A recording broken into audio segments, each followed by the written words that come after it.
Everyone, the thoughtful investor book के अगले section में आपका स्वागत है, जो है फाइनेंशियल और फाइनेंशियल एनालिसिस। इस सेक्शन में हम सबसे पहले जिस चैप्टर के बारे में समझेंगे, वो है बिजनेस मॉडल। कितना ज्यादा जरूरी है एक अच्छे बिजनेस मॉडल का होना हमें किसी कंपनी में इन्वेस्ट करने के लिए। किस तरह से एक अच्छा बिजनेस मॉडल किसी कंपनी को अच्छे प्रॉफिट्स देती है, उसे एक सक्सेसफुल बिजनेस बनाती है, अपने शेयर होल्डर्स को अच्छे प्रॉफिट्स बना के देती है। इन सारी चीज़ों को हम इस चैप्टर में सीखेंगे। तो चलिए शुरू करते हैं। ज़्यादातर जब हम इन्वेस्टमेंट करते हैं तो वैल्यूएशंस पे फोकस करते हैं। हम देखते हैं कि उस कंपनी का वैल्यूएशंस क्या है। जबकि वैल्यूएशन के साथ-साथ उस कंपनी का बिज़नेस मॉडल भी बहुत ज़्यादा ज़रूरी होता है किसी भी कंपनी में इन्वेस्ट करने के लिए। अगर बात करें अमेज़न की, जब अमेज़न पहली बार पब्लिकली आई थी, तो वो बहुत ज़्यादा प्रॉफ़िटेबल कंपनी नहीं थी। लेकिन जो उसका बिज़नेस मॉडल था, जैसे वैरायटी ऑफ प्रोडक्ट्स को लो कॉस्ट पे बेचना, टेक्नोलॉजी का इस्तेमाल करके इनोवेशंस करना, ऐसे बहुत सारी चीज़ें थीं, जिसे इन्वेस्टर्स ने देखा, उसके बिज़नेस मॉडल को एनालाइज़ किया और उस कंपनी में इन्वेस्ट किया। उन्होंने बहुत अच्छे प्रॉफ़िट बनाए। ये कंपनी एक सक्सेसफुल कंपनी भी बनी। वहीं पे अगर बात करें ब्लॉकबस्टर की, तो ब्लॉकबस्टर जब पब्लिकली आई थी, तो इसके प्रॉफिट बहुत अच्छे थे। ये एक प्रॉफिटेबल कंपनी थी, लेकिन लॉन्ग टर्म में ये बहुत अच्छा नहीं कर पाई क्योंकि जो इसके बिज़नेस मॉडल्स थे वो बहुत अच्छे नहीं थे। यानी एक अच्छा बिज़नेस मॉडल बहुत ज़्यादा ज़रूरी होता है किसी भी कंपनी में इन्वेस्ट करने के लिए। अब यहाँ पे अच्छा और बुरा का क्या मतलब है? हम किस तरह से समझे कि कोई भी अ, बिज़नेस है वो अच्छा है, कोई भी बिज़नेस बुरा है। तो अगर अच्छे की बात करें तो बसंत महेश्वरी जी बताते हैं कि ऐसे बिज़नेसेस, जैसे मान लीजिए कि अगर कोई ग्रोसरी का शॉपकीपर है, उसे अपने गुड्स या सर्विसेज़ अपने सेलर से लेने हैं और वो अपने सेलर के पास जाता है और बोलता है कि आप मुझे गुड या सर्विसेज़ दे दो, मैं उसके पैसे कुछ टाइम बाद यानी 30 दिन बाद, 50 दिन बाद आपको दे दूँगा। यानी वो अपने सप्लायर से क्रेडिट पे अब गुड्स या सर्विसेज़ ले पा रहा है। क्योंकि जब उसी प्रोडक्ट्स को मार्केट में बेचने की बारी आती है, यानी उसके जब मार्केट में लाकर बेचता है, तो लोग उसको कैश पे कर रहे हैं, यानी वो अपने प्रोडक्ट्स को कैश में बेच पा रहा है। तो ये एक अच्छा बिज़नेस मॉडल हो सकता है किसी भी बिज़नेस के लिए। जैसे अगर मान लीजिए कि अगर जनरली क्या होता है कि कोई भी सप्लायर किसी बिज़नेसमैन को क्रेडिट पे तभी प्रोडक्ट्स या सर्विसेज़ देता है, जब उसे ट्रस्ट हो उस बिज़नेसमैन पे कि वो मेरे पैसे रिटर्न कर देगा। या फिर जो सप्लायर हैं, उनके बीच में कहीं न कहीं कॉम्पिटिशन ज़्यादा है। तो ये दोनों चीज़ें जो बिज़नेसमैन होता है, उसके लिए बहुत अच्छा चीज़ हो जाता है। वो बार्गेनिंग कर सकता है, अपने प्रोडक्ट्स को लो कॉस्ट पे ले सकता है। जब वो मार्केट में उसे बेचता है, तो वो उसे कैश में बेचता है। इसका मतलब है कि जो उसके प्रोडक्ट्स हैं, उसकी डिमांड मार्केट में ज़्यादा है। लोग उसके प्रोडक्ट्स को कैश दे कर के बहुत जल्दी लेना चाहते हैं। तो कहीं न कहीं ये दोनों चीज़ें उस बिज़नेसमैन के लिए बहुत ज़्यादा फ़ायदेमंद हो जाती है। वो अपने प्रोडक्ट्स को अगर जल्दी से बेच पा रहा है, तो उसे बहुत ज़्यादा स्पेस की ज़रूरत नहीं है। उसके पास अच्छे कैश फ्लो होंगे, जिसका इस्तेमाल वो अपने बिज़नेसेस को और भी ज़्यादा बढ़ाने में कर सकता है, नए स्टोर्स खोलने में कर सकता है। वहीं पे अगर जो कस्टमर्स हैं, उसके प्रोडक्ट्स पे ट्रस्ट कर रहे हैं, उसके प्रोडक्ट्स को ले रहे हैं, इसका मतलब कहीं न कहीं वो एक लॉयल कस्टमर को बिल्ड कर रहा है। जिसके कारण अगर कोई भी बिज़नेसमैन उस फील्ड में आना चाहता है, तो उसके लिए एक एंट्री बैरियर क्रिएट होता है, यानी एक कॉम्पिटिशन्स आता है, जिसकी वजह से बहुत कम चांसेस हो जाते हैं कि कोई और बिज़नेसमैन उस फील्ड में आए, उस चीज़ में काम कर पाए। अगर अदर क्वालिटीज़ की बात करें, तो वैसे बिज़नेसेस जो ज़्यादा आरओई जनरेट कर रही है, यानी वो जितना अपने बिज़नेस में इन्वेस्ट कर रही है, उसके कंपेयर में वो बहुत अच्छे प्रॉफिट्स गेन कर रही है। ऐसी कंपनियाँ भी बहुत अच्छी कंपनी होती है। या फिर वैसी कंपनी या ऐसे बिज़नेसेस जो एसेट लाइट मॉडल पे काम कर रही हैं। एसेट लाइट मॉडल का मतलब होता है कि वैसे बिज़नेसेस जो अपने बहुत सारे काम जैसे मैन्युफैक्चरिंग, असेंबलिंग, ये सारे काम किसी थर्ड पार्टी से करा रही है। जिसकी वजह से उसको ज़्यादा पैसे इन्वेस्ट करने की ज़रूरत नहीं है अपने बिज़नेस में। जैसे ज़्यादा एरिया नहीं चाहिए उसको प्रोडक्ट्स को रखने के लिए, उसको डिफरेंट टाइप ऑफ मशीनरी नहीं खरीदनी पड़ रही है उस प्रोडक्ट्स को बनाने के लिए। तो इस तरह के जो आइडियाज़ होते हैं वो भी बहुत अच्छे होते हैं। अगर बात करें सिम्फनी कंपनी की जो कूलर बनाती है, वो कंपनी अपने प्रोडक्ट्स जो होती है वो थर्ड पार्टी से मैन्युफैक्चरिंग कराती है। और तो जिस टाइम पे वो प्रोडक्ट्स वो कंपनी मैन्युफैक्चर कर रही होती है, उस टाइम पे वो प्रोडक्ट्स के डिज़ाइन्स, मार्केटिंग, प्रोडक्ट्स की क्वालिटी इन सारी चीज़ों पे फ़ोकस करते हैं। वो अच्छे रिलेशंस रखते हैं उस थर्ड पार्टी से और ट्रेनिंग प्रोवाइड करते हैं, जिसकी वजह से उन्हें ज़्यादा मशीनरी, ज़्यादा एरिया इन सारी चीज़ों की ज़रूरत नहीं होती है। इस वजह से वो बहुत लो इन्वेस्टमेंट पे बहुत अच्छे प्रॉफिट्स बना पाते हैं।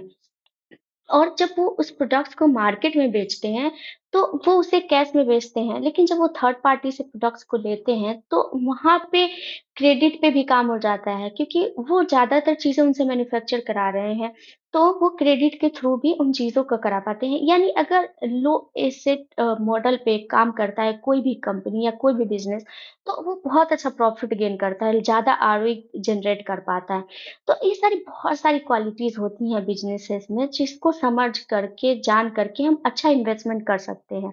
अब अगर समझने की कोशिश करें एंट्री बैरियर की, तो एंट्री बैरियर का मतलब होता है कि ऐसी कंपनीज़ जो अपने कॉम्पिटिटर को उस फील्ड में आने से रोकती हो। यानी एक बैरियर क्रिएट करती है अपने ब्रांड के थ्रू, अपने पैटेंट के थ्रू, अपने मार्केट शेयर के थ्रू, उस प्रोडक्ट को लोगों तक ज़्यादा से ज़्यादा डिस्ट्रीब्यूट, उस एरिया में डिस्ट्रीब्यूट ऐसी बहुत सारी चीज़ें, बहुत सारे एंट्री बैरियर्स होते हैं। उनके थ्रू अपने कॉम्पिटिटर को मार्केट में आने से रोकती है, उसे बोलते हैं एंट्री बैरियर। अगर बात करें कोका कोला की, तो कोका कोला अपने ब्रांड के थ्रू और वो जिस तरह से दुनिया के हर कोने में अपने प्रोडक्ट्स को डिस्ट्रीब्यूट करती है, इन चीज़ों के थ्रू वो अपने कॉम्पिटिटर को इस मार्केट में आने से रोकती है। उसी तरह से फेसबुक, अमेज़न ऐसे बहुत सारी कंपनियाँ हैं जो एक एंट्री बैरियर क्रिएट कर चुकी हैं अपने कॉम्पिटिटर को उस फील्ड में आने से रोकने के लिए।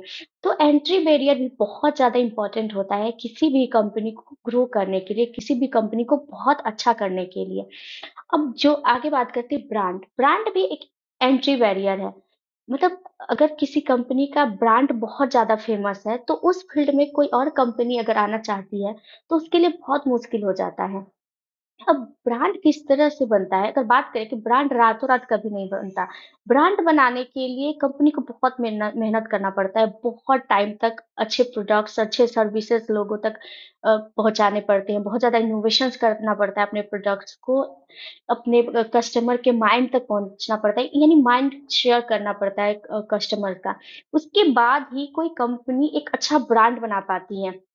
अब यहाँ पे मार्केट शेयर और माइंड शेयर में क्या डिफरेंस है, इसको समझने की कोशिश करें तो मार्केट शेयर का मतलब है मान लीजिए कि कोई कंपनी है, अगर बात करें सैमसंग की, अगर हम ये बोले कि सैमसंग 25% मार्केट शेयर लेता है किसी एरिया में, इसका मतलब है कि उस एरिया में जो सैमसंग है अपने 25% जो प्रोडक्ट्स है उनको बेच पा रहा है।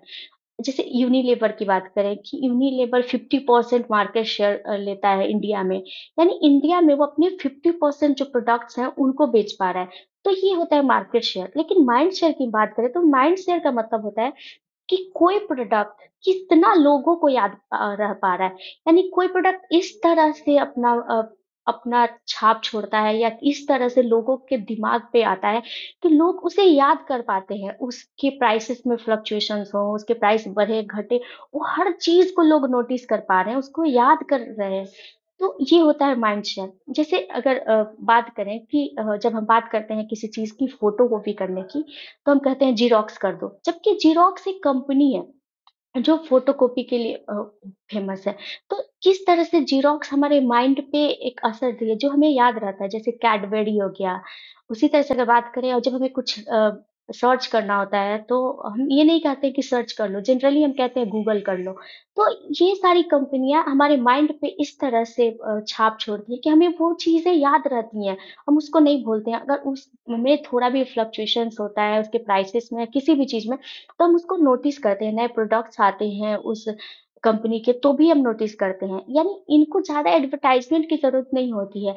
लोगों के माइंड पे वो इस तरह से अपना छाप छोड़ते हैं, इस तरह से वो उनके माइंड पे बसते हैं कि लोग उसे याद करते हैं और उस प्रोडक्ट्स को वो एक-दूसरे से बात करके एक-दूसरे तक पहुँचाते हैं। यानी इससे एडवर्टाइज़मेंट की ज़रूरत नहीं होती है। लोग खुद ही एक-दूसरे से उसके बारे में बात करके उसकी एडवर्टाइज़मेंट करते हैं।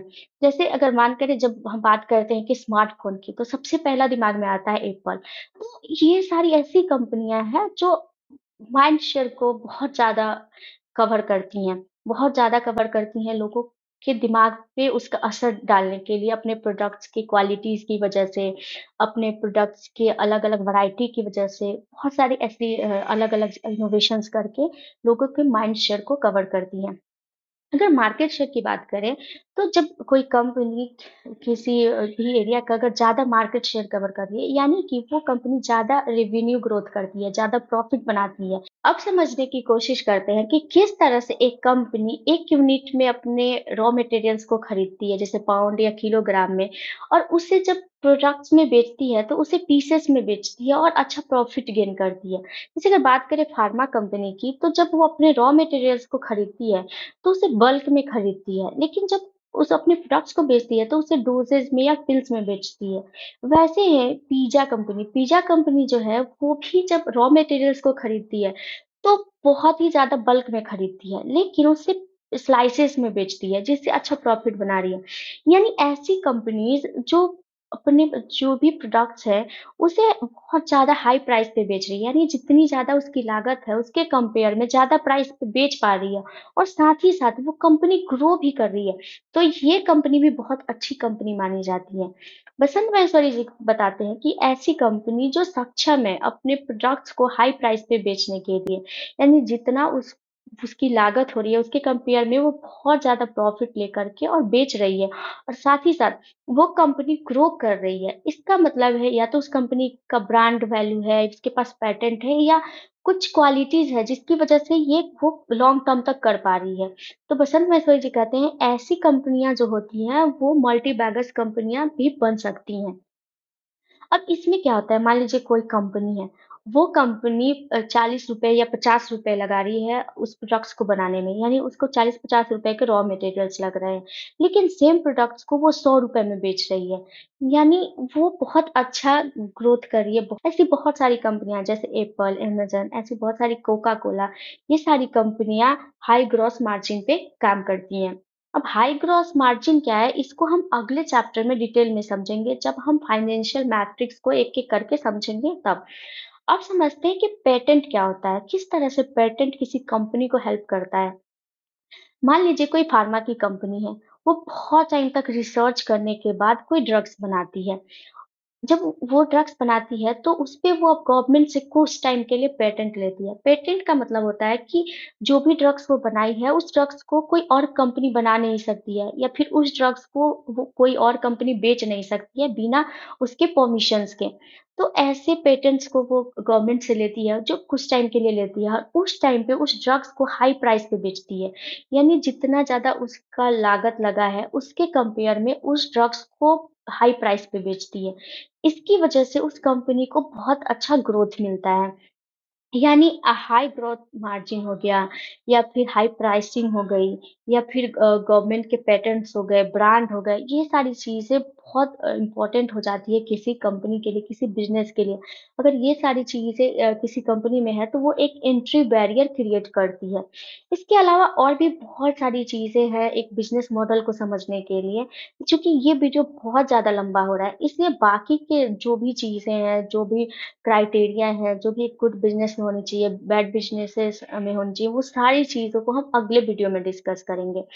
आई होप आपको तब तक ये वीडियो बहुत अच्छा लगा होगा। अगर आपको ये वीडियो अच्छा लगा है तो लाइक करिए। Thank you.